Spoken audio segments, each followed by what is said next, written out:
All right, we're in a super vibey area here on the second floor of ethdenver. I'm here with Alexandria, and we're looking at what can you describe this as? Like a multidisciplinary wall Of just colors and psychedelic vibes. eye candy. Yes, really. exactly. Is what we're consuming right now. And I think, there's a lot of psychedelic eye candy going on in this event. You know, there's these protocols and these NFTs and artistic expression kind of like just oozing out of this event. Yeah, just walking through the hallways. I don't know, my head's just on a swivel, which is dangerous because everyone's head's on a swivel, so we're just bumping into each other constantly. Yeah, or their heads are in their phones. And yeah. I'm like, where am I? It's a lot. So yeah, I was at this event in 2018 volunteering, and you're a volunteer now, so I think it's great to have a volunteer's voice of ethdenver on the Weavers of Web3 kind of just mini series here, and share some of your experiences, like how things been on the volunteer and the organizing side. It has been a wave of chaos and things happening completely out of our control, and then some nice easy breaks in between. But cool. Yeah, it's there's always something. I think that's always with events. There's literally always something that'll happen out of your control, and you just have to deal with it. You get to deal with it, right? Yeah. You wouldn't be in the event space if you didn't kind of like the challenges, right? The problem solving, the entrepreneurshiply, problem solving that comes with an event, because there's always a solution, and there's always someone that can help get something done. You just got to put the two people together, and then something gets solved. And but yeah, talk a little bit about your experience in the event space, because that's how I was initially desiring to connect with you, because I saw your post in the Discord, and just love to hear more about that. Yeah, so with events, I actually started on the performing side of events and toured as a musician to Electric Forest, Sonic Bloom, Cosmic Kingdom, some festivals around here. And then it was, I don't know, just seeing it done wrong and kind of, I had a bunch of friends too that work both sides of the industry, performing and put it on events. And we just naturally kind of gravitated towards each other and being like, hey, what if we put on things that, that we really want to see. Right. I'm getting chills. I'm getting, because it's the same way with me. Like, I worked catering for a long time, and like one of the issues I had was it, like, I saw seeing it being done wrong. Like, I literally saw them throwing out food waste. I saw them the reusables. I'm big in the environmental space, so like I saw it being done so wrong, and it's like seeing it being done wrong and then thinking you can do it better, or knowing you can do it better. Yeah. Like, that's the magic pill. Like, it's like that. Well, evolution. having the discipline to strive for better for all of us to experience. Yes. Because I feel like a lot of people. It's because it's shared. Yeah. You notice when people are not having a good time because of like an organizing mishap that happened, and it's like actually not going. Like, it could be going better. Yeah.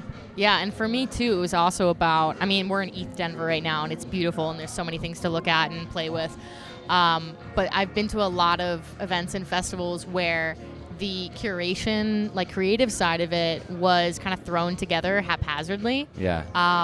Like one I remember, no hate Imagine, but I've never had a good experience with Imagine. And the first time I went, they didn't have any water the first day. There was no water stations, and the art direction was like painted that morning by people because they didn't put money into like the front art direction and the experience of walking in. That's one of my favorite experiences, when you walk into these villages and these areas and they're just like, they're magical, and you feel like you're walking through a portal. Yeah. So like seeing that, such a lack of attention to care for the experience, I'm like, that's what I want to do, is make sure people walk in and you constantly are experiencing magic in one way or another. Yeah, I'm all for it. It's so funny, like when people watch this video, you'll see that we're currently experiencing magic, like in a sensory, level, and events are really like those full sensory experiences, and us both being in the like IRL event scene. In crypto, you've I'm constantly like thinking about that bridge.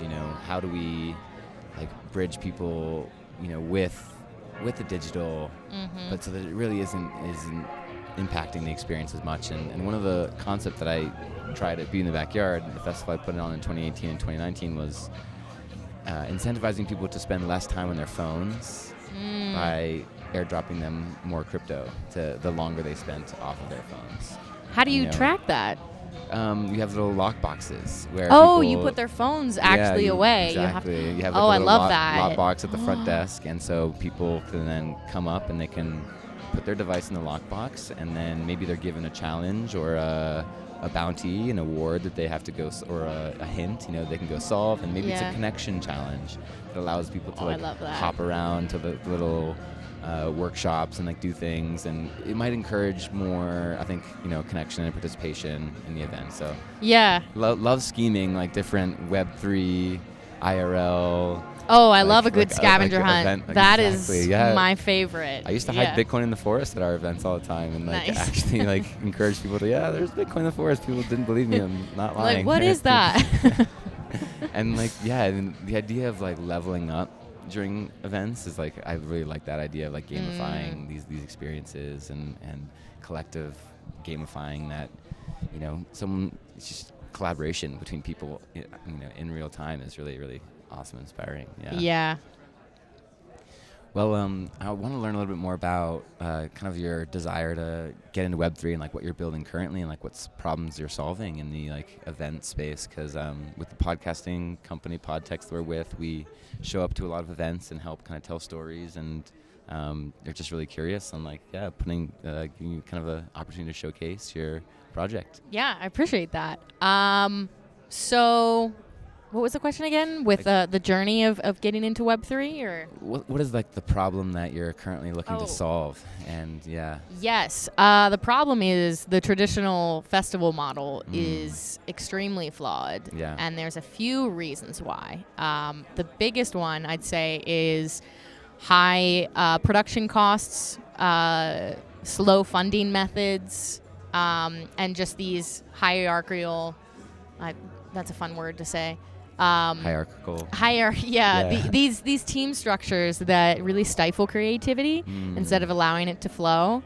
Those are just a few of the things that I've witnessed over throwing events and festivals, and it really came to a head at our very first festival we were throwing for Animas. It was pre-DAO inception, before we really understood that was the infrastructure we needed for the coordination that our team really pulled together at the last minute.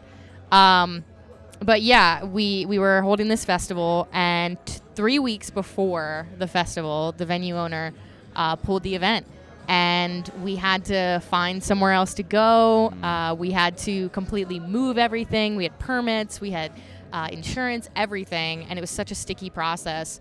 But in 3 weeks, we just reached out to our community and we're like, hey, who has this? Who has that? Who wants to vend? Who has a food truck that they need, more customers? Who is a small business that you want, to share your thing that you're creating?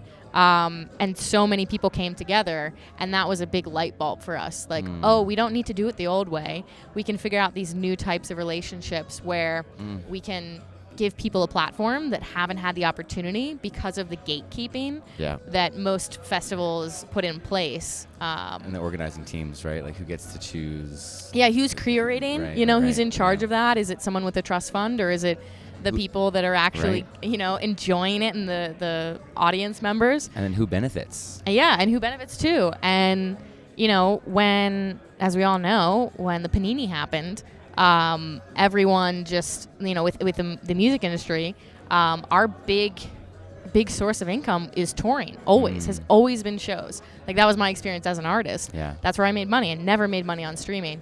And so when you have your biggest paycheck taken away as an artist, and you're already undervalued by Spotify and all these streaming platforms, what do? And these big, massive festival companies keep getting, their stuff keeps getting bigger and bigger and more expensive tickets. But the artists that are the reason why they go to these festivals aren't getting royalties, aren't getting any sort of revenue share, and they're still like driving to the festival in a van, which is what I did once with several of my friends, and sleeping out of a van, and it just needs to change. So that's what we're working on. Amazing. I will get off my podium. No, I mean, I'm getting chills because Migrants, I've been in the same, shoes as you in terms of like, talking about problem solving and when things go wrong, and 3 weeks before an event happens, you need to change venues. Yeah. It's like every event planner has been there, if they've been in the industry long enough, and it really is that team spirit and collaboration. And one thing that I've been really impressed with how your team's coordinating is that Trello software. Dwork, yeah. Dwork, really amazing, where basically anybody can see what tasks need to get done for a DAO, decentralized autonomous organization, or a project, and then you can connect your wallet to those tasks and CRM, and so you can really just be able to be paid instantly by completing one of those tasks that need to be done to push that event forward. And then it's like clockwork. And everyone is getting valued for every little bit of help that they give, to bringing these festivals to fruition. Exactly. And it's something that we can do as a DAO because we're able to move and shift really fast and give ownership to our members that Web 2 companies can't do that. They've got a board of members, advisors, all of these complicated structures that really just stifle growth, innovation, and creativity, in my opinion. Right. It centralizes the power, and we've seen it just kind of erode. Success is a bad teacher, and we've got to constantly be innovating and allowing new voices to be heard, and you can't have creativity without diversity. Yeah, very true, because those are the windows to all these stories of us as a people, and if they're if it gets very small, if the window it's a tiny little pinhole, and you're like, what am I even looking at anymore? Right. I can't see the whole world. You're just seeing one view of the world. Then again, it's just stifling everything. Yeah. Wow. Well, amazing. And where can people find you and learn a little bit more about your project, and what are you inspired to kind of bring forth in the next couple months that people can keep an eye out for? And well, our festivals are coming up, which is exciting. Please plug them. We don't have I can't release dates and venues yet because we're still locking down things. But they're very exciting. We're going to be in Denver, Flint, and Austin. And it's going to be the spring and summer starting in April. And we're probably going to have festivals all the way till August. We have a couple more cities that are joining in. You can find us at Animas Festivals, or Animas Festival, just one festival, even though we were having several. That was a website snafu on my part. I was like, still can change it. Shoot. But yes, animasfestival.com, or you can look at us on Twitter, also Animas Festivals. I'd say from there, you can find our Discord where all the magic is happening. All the magic usually happens with most DAOs these days in the Discord. Yeah, join us on Discord. Join our Discord.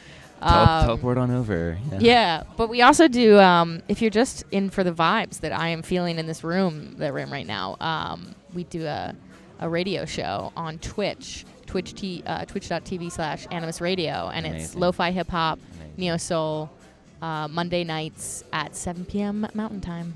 It's a perfect time for people to kind of reground from the weekend and get your week centered for the week and saying, okay, this is what I got to get done, this is what I got to do to check in with people, a little bit of accountability group too. Yeah. Amazing. So Well, thank you so much for sharing the stories, and really excited to follow your project and keep it flowing here in Web3. Yeah, I appreciate you. Peace.